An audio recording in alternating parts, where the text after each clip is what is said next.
Mahallani qarang, kengligini, chiroyli uylar tushgan ekan. Hamma kommunikatsiya bor, gaz, svet, suv, kanalizatsiya, Wi-Fi'largacha bor. Fasadimiz 23 metr, ichkariga 27. 6 sotuvga tushgan chiroyli hovlimiz sotilyapti. Orientir qarang, chap qo'limizda ona bola banitsa, bu yoq taqacha atoyi ko'chaga kelganmiz. Xo'sh, qurilishlari eski qurilish, pishgan qurilgan ekan. Lekin yaqinda tomini ochib, bir 5-10 yil oldin remont qilgan ekanlar.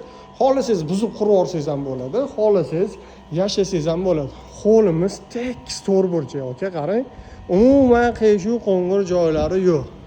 Bu yog'imizda 4 ta xona bor, bu yog'imizda 3 ta. Xohlasangiz shu xonalarni remont qilib yashasangiz ham bo'ladi. Okay, narxini aytaman hozir $260,000 kelishadigan joyi bor. Narxiga zo'r 43 milliardan to'g'ri kelyapti sotigiga. Bos o'radigan joyi. Bizani kuzatishda davom eting. Yaxshi uylar hali oldinda.